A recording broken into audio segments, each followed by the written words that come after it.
Hello everyone, my name is Saurya Kumar. I teach in class 4 and आज हम लोग NCERT class 4 chapter 11 पर की सूझ हिंदी का एक्सप्लेनेशन क्वेश्चन आंसर करेंगे। और जैसे कि मैंने आपके लिए एनसीईआरटी क्लास 4 चैप्टर 10 था प्रोटेट हब्दाल हिंदी का एक्सप्लेनेशन क्वेश्चन आंसर का वीडियो बना दिया। अगर आपने नहीं देखा तो लिंक डिस्क्रिप्शन में मिल जाएगा, आप जाकर के देख लीजिएगा। ठीक है, मैंने आपके लिए एनसीईआरटी क्लास 4 चैप्टर 1 से लेकर के चैप्टर 9 तक के भी सारे हिंदी के एक्सप्लेनेशन क्वेश्चन आंसर के वीडियो बना दिया हूँ।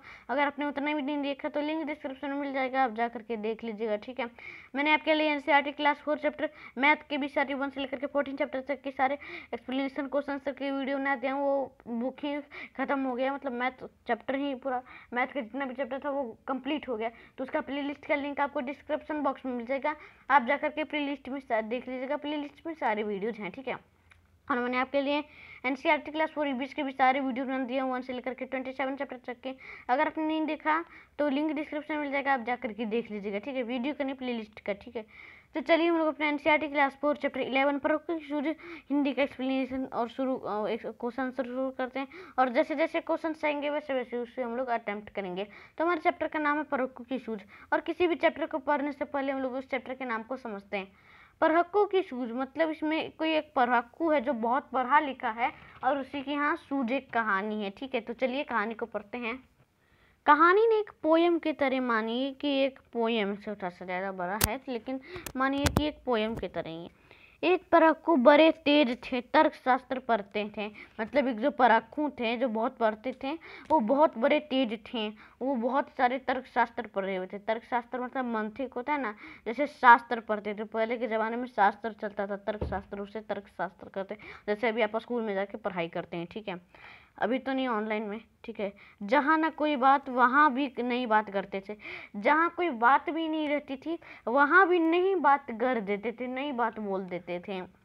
एक रोज वे फिर परे फिक्र में समझ नहीं कुछ पाए, बैल घूमता है कोल्हू में कैसे बिना चलाए। मतलब एक बार क्या हुआ कि एक वो बहुत फिक्र में थे कि ये समझ कुछ नहीं पाए कि ये जो बैल है ये कोल्हू में बिना चलाए ये कैसे घूमता है। कोल्हू किसे कहते हैं? पुराने ज़माने में जो गेहूँ होता था, पिसाता था, तो वही एक काला होता था, एक काला कलर का गोल सा होता था। ठीक है, मैं अभी आपको दिखाता हूँ। ऐसे गोल तरह का काला सा होता था और वो एक काला सा होता था और वो एक गोल होता था। उसके नीचे क्या होता था, चादर रख दिया जाता था गेहूँ, और उसके ऊपर भी एक काला तरह का होता था और एक ऐसे लकड़ी होता था जिसे बैल को बांध दिया जाता था। बैल चारों तरफ घूमते रहता था, घूमते रहता था, घूमते रहता था, जैसे कि ये भी घूमते रहता था, घूमते रहता था, और गेहूँ ऐसे पिसा जाता था। तो ऐसे गेहूँ को पीसा जाता था, इसीलिए बिना उसे चलाए वो कैसे घूमता था। कई दिनों तक रहे सोचते, मालिक बड़ा गजब है, सीखा बैल को रखा इसने, निश्चय कोई ढब है। अब क्या हुआ कि कई दिनों तक वो सोचते नहीं कि क्या है यार, यहाँ मालिक बहुत बड़ा गजब आदमी है, यहाँ बैल को इसने सीखा है रखने के लिए, निश्चय ही कोई ढब है, कोई कारण है, कोई चीज है जिससे कि वो बिना बैल को चलाए वो बैल घूमता था। आखिर एक रोज मालिक से उससे पूछा उसने ऐसे, अजी बिना देखे लेते तुम जान भेदी कैसे। अब वो आखिर क्या किया उसने कि एक बार क्या किया, मालिक से पूछा उसने ऐसे कि अजी सुनो, बिना देखे तुम ये भेद कैसे जान लेते हो, कोल्हू का यह बैल तुम्हारा चलता या अड़ता है, रहता घूमता, खड़ा हो या पागुर करता है। अब बोलता है कि कोल्हू का जो ये बैल है तुम्हारा, तुम बिना देखे, तुम बिना इसका भेद जाने ये कैसे पता कर लेते हो कि कोल्हू में ये तुम्हारा बैल चल रहा है कि अड़ रहा है, बस ये घूम ही रहा है और खड़ा होकर के बस पागुर कर रहा है। पागुर मतलब जुगाली कहते हैं, बस वो खड़े है यहाँ वहाँ घूम रहा है और वो चला नहीं रहा है उसे। ठीक है, तो फिर मालिक ने क्या किया, मालिक ने यह कहा, अजी इसमें क्या बड़ी बात है, नहीं देखते क्या घंटी में एक घंटी पड़ी है, गर्दन में एक घंटी पड़ी है। अब क्या बोलते हैं मालिक, अजी देखते नहीं कितनी इतनी क्या बात बड़ी है, देखते नहीं कि उसके गर्दन पे एक घंटी लगी हुई है। जब तक ये बजती रहती है मैं ना फिक्र करता हूँ, हाँ जब बजता नहीं तनी दौड़ कर जाके बूझ धरता हूँ। मतलब जब ये बीच बजती रहती है तब मैं फिक्र नहीं करता हूँ, हाँ जब बजती नहीं है तब दौड़ करके जा करके देखता हूँ कि क्या हुआ। पर कहा परहक्कू ने सुनकर, तुम रहे सदा के कोरे, बेवकूफ़ मंतिक की बातें समझ सकोगे थोड़े। मतलब परोक्कू ने ये सुन करके कहा तुम सदा के रहो कोरे, मतलब तुम तो बेवकूफ़ ही हो। बेवकूफ़ ये मंतिक मतलब तर्कशास्त्र की बातें तुम थोड़ी समझ सकोगे थोड़े। अगर किसी दिन बैल तुम्हारा सोच समझ अर जाए, चले नहीं बस खड़ा खड़ा गर्दन को खूब हिलाए। तो मतलब अगर क्या हुआ, किसी दिन बैल जो तुम्हारा है वो सोच समझ कर दिमाग लगा के अर जाए और फिर चले नहीं, बस खड़ा खड़ा गर्दन हिलाते रहे और फिर घंटी टुन टुन खूब बजेगी, तुम ना पास आओगे मगर बूंद भर तेल साज तब क्या तुम पाओगे। मतलब जब घंटी टुन टुन टुन टुन बजती रहेगी तुम पास नहीं आओगे, मगर बूंद भर तेल साज तक क्या तुम पाओगे। क्या तुम शाम तक भी कुछ पा पाओगे उससे। वो घंटी बजाते रहेगा लेकिन तुम्हें कोई फ़ायदा नहीं होगा, गेहूँ से कुछ पिसा ही नहीं पाएगा। फिर मालिक थोड़ा हंसा और बोला कि परखू जाओ सीखा या ज्ञान जहाँ पर वही इसे फैलाओ। मतलब मालिक थोड़ा हंस करके बोलता है परखू जाओ सीखा, यहाँ तुम जो जहाँ से अपना ज्ञान सीख करके आए हो वहीं जा करके इसे फैलाओ। यहाँ सभी कुछ ठीक ठाक है, यहाँ सब ठीक ठाक है, यह केवल माया है, बैल हमारा नहीं अभी तक मंतिक पर पाया। मतलब ये केवल एक माया है, बैल हमारा अभी तक मंतिक नहीं तर्कशास्त्र नहीं पर पाया है। ठीक है, तो ये कहानी किन्होंने लिखा है, ये कहानी रामधारी सिंह दिनकर जी ने लिखा है। ठीक है, परखू की सूझ का कभी भी आपके क्लास में अगर टेस्ट होता है तो उसमें इनके पोएट का नाम, इनके लेखक का नाम पूछा जाएगा इस कहानी का, तो आप बता दे, आपको ऑप्शन में मिलेगा तो आप रामधारी सिंह दिनकर दे दीजिएगा। ठीक है, तो चलिए हम लोग अब क्वेश्चन पे चलते हैं। तो फर्स्ट क्वेश्चन पे है कविता में कहानी। परखू की सूझ कविता में एक कहानी कही गई है, इस कहानी को तुम अपने शब्दों में लिखो। ठीक है, तो चलिए हम लोग अपने शब्दों में लिखते हैं। इसका उत्तर कविता का सारांश है जो उसे पढ़ो और उसे समझो। ठीक है, तो एक सारांश है छोटा सा। अब मैं आपको वो सारांश आपको मैं बता दूंगा कमेंट बॉक्स में, वो सारांश मैं टाइप करके आपको दिखा दूंगा क्या सारांश है। मतलब सारांश कहते हैं उसे छोटा सा, जो कहानी इतना बड़ा होता है लेकिन उसे अपने भाषा में छोटा सा में कर देते हैं हम लोग। तो मैं आपको सारांश वो कमेंट में टाइप करके लिख दूंगा, आप जा करके देख लीजिएगा। ठीक है, तो चलिए हम लोग अपने अगले क्वेश्चन पे चलते हैं। तो हमारा अगला क्वेश्चन यह है, कवि की कविताएं। तीसरी कक्षा में तुमने रामधारी सिंह दिनकर की कविता मिर्च का मजा पढ़ी थी, अब तुमने उन्हीं की किताब परखू की सूझ पढ़ी। अब तीसरी कक्षा में, मैं तो तीसरी क्लास का वीडियो नहीं बनाया हूँ, लेकिन तीसरी कक्षा में आपके बुक में क्या होगा कि रामधारी सिंह दिनकर जी जो हैं वो कविता मिर्च का मजा लिखे थे और पढ़ी थी, तुम पढ़े भी होगे तुम। और अब तुम्हें उन्हीं की कविता परखू की सूझ भी अभी तुमने पढ़ लिया।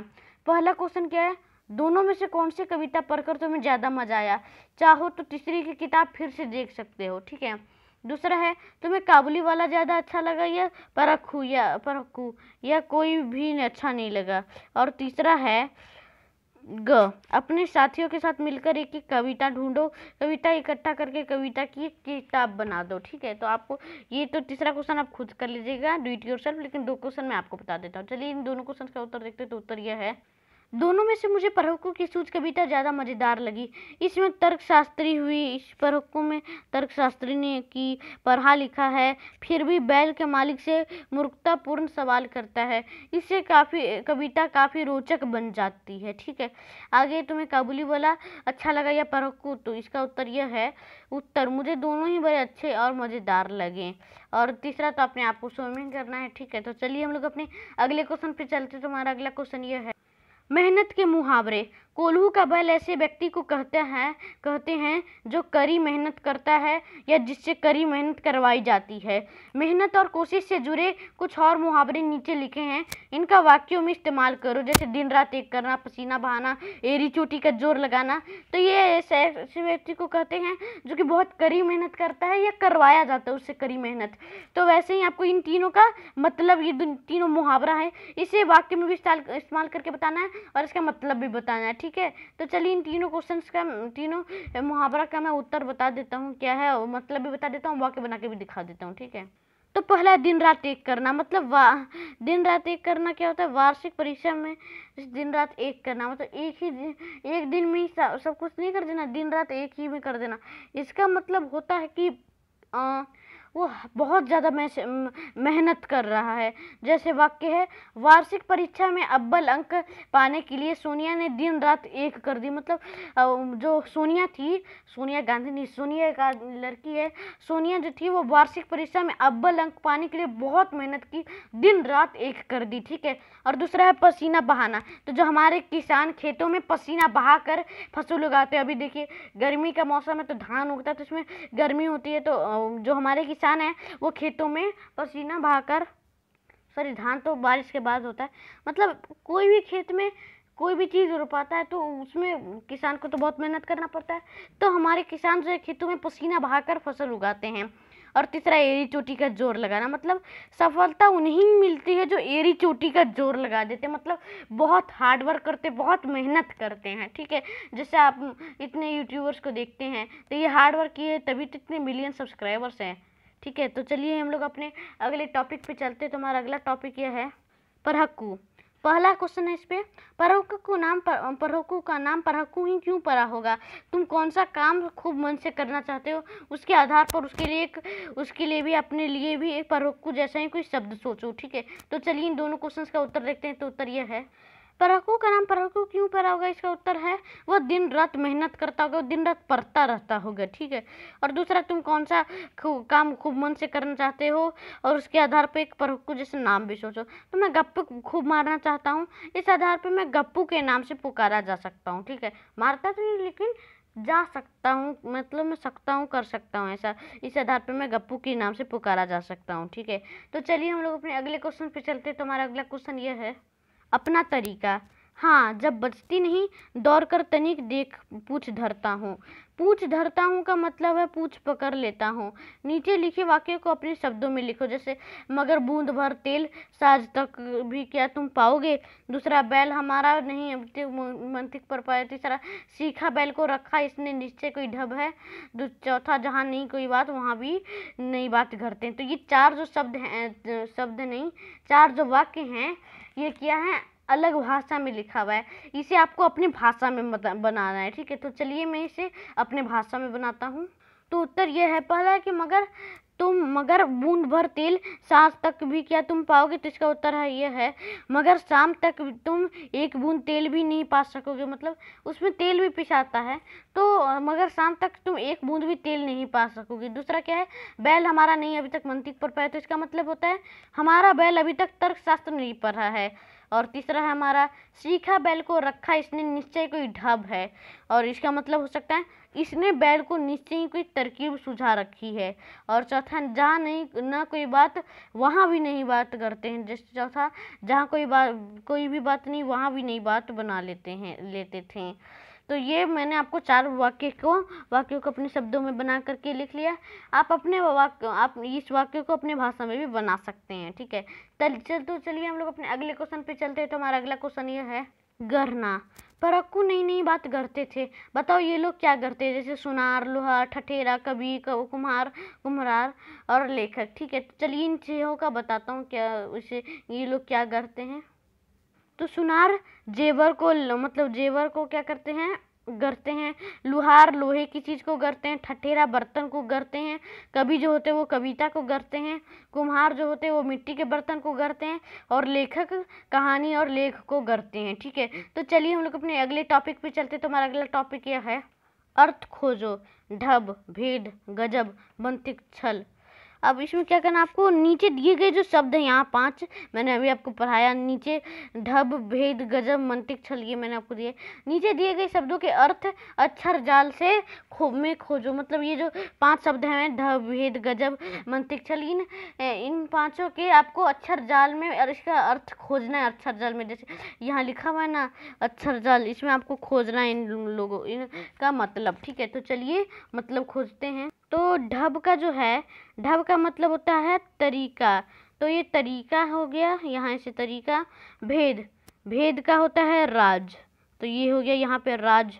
गजब का हो गया यहाँ कमाल, ये ऐसे लाइन हो गया। मंतिक, मंतिक मतलब तर्कशास्त्र होता है, तो ये तो ऊपर ही है, तो ये तो सब जल्दी ही देख लिए होंगे, ठीक है, तर्कशास्त्र। और छल, छल धोखा होता है, तो ये मैंने आपको 5 शब्द के अर्थ बता दिया हूँ, यहाँ भी लिख करके दे दिया हूँ। ढब मतलब तरीका, भेद मतलब राज, गजब मतलब कमाल, मंतिक मतलब तर्कशास्त्र और छल मतलब धोखा, ठीक है। तो इन 5 शब्द का मैंने आपको बता दिया है अच्छे से कि क्या मतलब होता है। मैं आपको इस जो क्वेश्चन था हमारा, एक मैंने आपको बोला था कि कमेंट में बताऊंगा सारांश वाला, वो मैं आपको सारांश में बता दूंगा, सारांश में आपको कमेंट पे लिख करके दे दूंगा, ठीक है। तो चलिए इस वीडियो को यहीं एंड करते हैं, क्योंकि हमारा एनसीईआरटी क्लास 4 चैप्टर 11 पर क्योंकि सूर्य हिंदी का एक्सप्लेनेशन क्वेश्चन आंसर दोनों कर लिया हूँ, एक्सप्लेन भी कर दिया आपको अच्छे से, और सारांश तो मैं आपको कमेंट में दे दूंगा, और क्वेश्चन आंसर भी सारे मैं आपको करा दिया हूँ, और क्वेश्चन जो था वही तो सारांश था, वही तो मैं आपको कमेंट में बताऊंगा। और इस वीडियो को लाइक कर दीजिएगा, लाइक है मैं इस बार 10 लाइक जल्दी कर दीजिएगा पूरा, और इस वीडियो को शेयर कर दीजिएगा, चैनल के भी लिंक को शेयर कर दीजिएगा, जिससे कि मेरी वीडियो को वायरल हो, और मेरे चैनल को सब्सक्राइब कर दीजिए, जिसके लिए इस वीडियो की नोटिफिकेशन आपके नोटिफिकेशन सेक्शन में आ जाए, और बेल आइकन भी दबा दीजिए कि टाइम पे वीडियो की नोटिफिकेशन आपके नोटिफिकेशन सेक्शन में आ जाए। तब तक के लिए अलविदा लेता हूँ, 100 सब्सक्राइब कर दीजिएगा। जय हिंद, जय भारत, बाय।